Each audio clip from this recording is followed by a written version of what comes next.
Halo, assalamualaikum warahmatullahi wabarakatuh.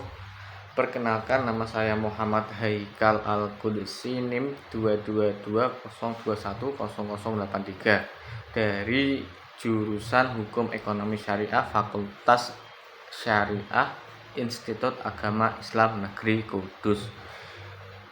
Pada video kali ini saya akan mengerjakan tugas UTS yang akan membahas 3 soal. Yang pertama yaitu sebagai seorang kontrak drafter, hal-hal apa saja yang perlu diperhatikan dalam menyusun sebuah kontrak, terlebih kontrak syariah. Nah, situ saya akan menjelaskan.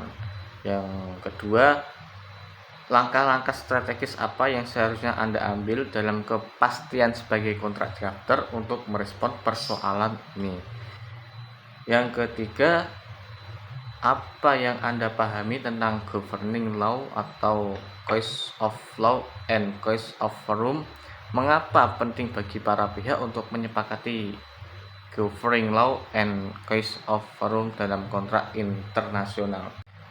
Oke, langsung saja saya akan menjawab soal yang pertama yaitu tadi. Jadi kalau kita ngomongin soal nyusun kontrak, apalagi dalam bisnis syariah kan, ada beberapa hal penting banget yang harus jadi perhatian.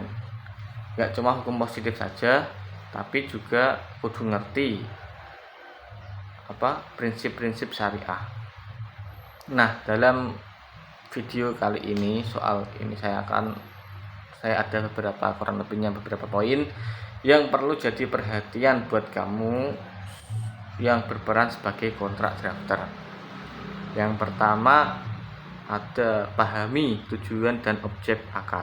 Pastikan dulu tujuan dari kontrak itu jelas dan halal, kan. Jangan sampai ada unsur yang bertentangan dengan syariah. Ya, koyok judi, riba, atau jual beli yang dilarang, atau jual beli barang haram lah. Objeknya juga harus jelas, barang atau jasa yang ditransaksikan harus bisa diserahin dan nilainya bisa dihitung. Yang kedua, identitas para pihak harus jelas. Nah, siapa yang terlibat dalam kontrak itu harus benar-benar jelas ya. Nama lengkap, alamat, dan kedudukan. Hukumnya harus ditulis dengan detail supaya nggak ada salah paham ke depannya.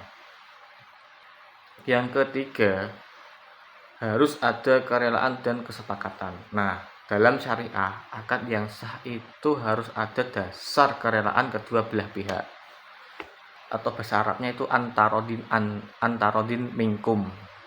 Jadi nggak boleh ada unsur paksaan atau penipuan. Semua pihak harus mengerti isi kontraknya dan sepakat tanpa tekanan.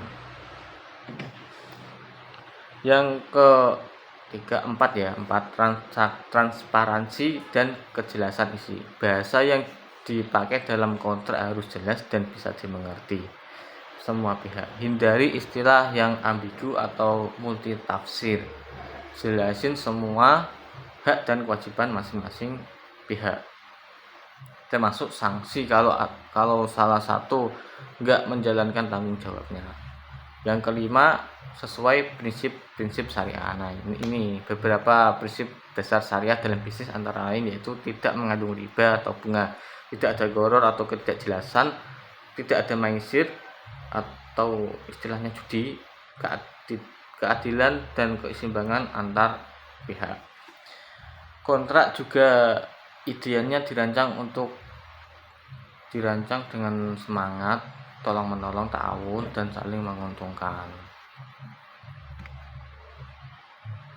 Yang keenam, ada format dan legalitas. Meskipun ini kontrak syariah, tetap harus patuh sama aturan hukum formal yang berlaku di negara tersebut. Pastikan kontraknya bisa dipertanggungjawabkan secara hukum dan sah di mata negara. Yang ketujuh, adanya klausul penyelesaian sengketa. Ini penting ya, biar kalau suatu saat ada masalah, udah ada jalur penyelesaiannya dalam bisnis syariah, biasanya bisa pakai mediasi arbitrase syariah atau lembaga seperti Basarnas, Badan Arbitrase Syariah Nasional. Intinya, nyusun kontrak syariah itu harus hati-hati dan gak asal-asalan. Harus paham dua sisi hukumnya dan sisi syariahnya. Kalau dua-duanya aman, baru deh kontraknya bisa dibilang kuat dan berkah. Itu yang pertama. Nah, yang kedua, soal kedua. Jadi sebagai kontrak daftar yang ikut nyusun kontrak itu, lo punya tanggung jawab moral dan profesional buat bantu menyelesaikan masalah ini. Nah, ini langkah strategis yang bisa lo ambil, yang bisa kamu ambil, yaitu ngobrol sama kedua pihak secara netral.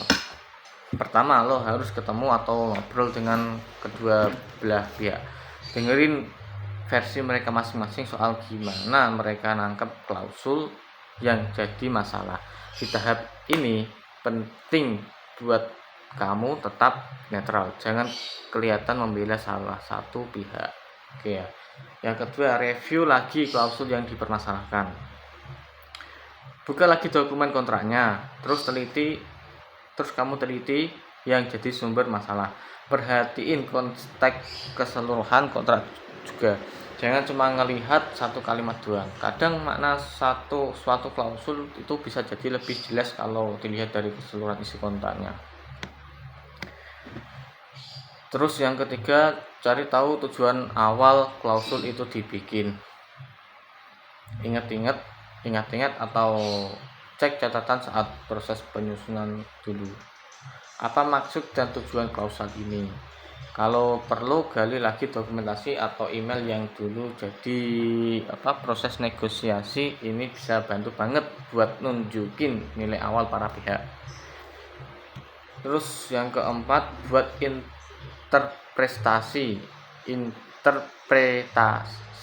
yang seimbang. Berdasarkan pemahaman kamu, coba bikin penafsiran yang fair dan bisa diterima kedua pihak. Jangan bikin interpretasi yang cuma menguntungkan satu pihak.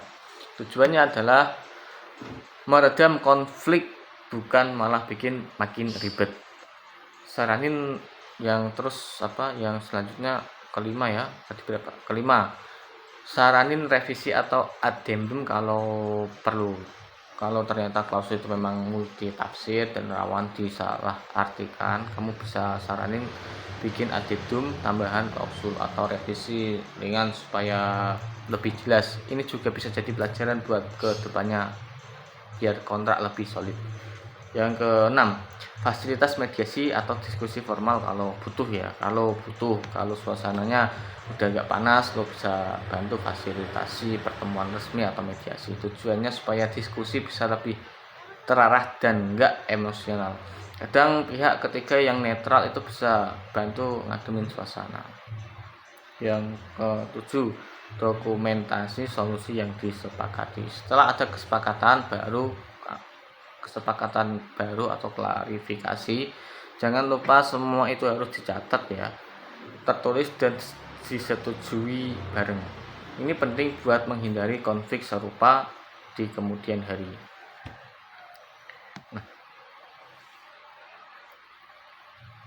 Intinya kamu itu bukan cuma tukang ngetik kontrak, tapi juga orang yang paham banget isi dan semangat kontrak itu. Jadi lo bisa banget bantu nyari jalan tengah ya yang masuk akal buat semua pihak. Oke, jadi gini. Soal nomor 3. Langsung saya jawab saja ya. Governing law atau case of law itu intinya adalah kesepakatan antara para pihak dari negara yang berbeda.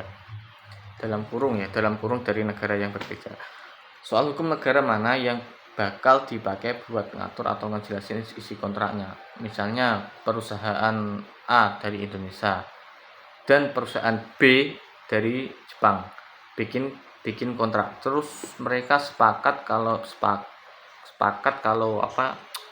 hukum yang dipakai adalah hukum Jepang. Nah, ini yang dimaksud dengan governing law. Sementara itu, Choice of Forum adalah kesepakatan soal di mana atau pengadilan mana masalah hukum kalau nanti ada sengketa bakal diselesaikan. Bisa di pengadilan negara tertentu atau lewat arbitrise kayak lembaga penyelesaian sengketa di luar pengadilan. Ya, kenapa ini penting? Karena tiap negara punya hukum dan sistem pengadilan yang berbeda-beda. Kalau enggak ada kesepakatan tentang ini, nanti bisa ribet banget kalau ada masalah. Misalnya gini, perusahaan Indonesia maunya sengketa diselesaikan di Indonesia pakai hukum Indonesia. Tapi perusahaan Jepang maunya di Jepang. Jadi bisa adu argumen dulu sebelum masuk ke inti masalahnya. Nanti itu kan bisa makan waktu, biaya, energi. Makanya dari awal mending udah disepakati aja. Singkatnya dua hal ini bikin semuanya lebih jelas, mengurangi potensi konflik dan bikin proses penyelesaian sengketa jadi lebih gampang kalau ada masalah di kemudian hari. Itu sekian dari saya.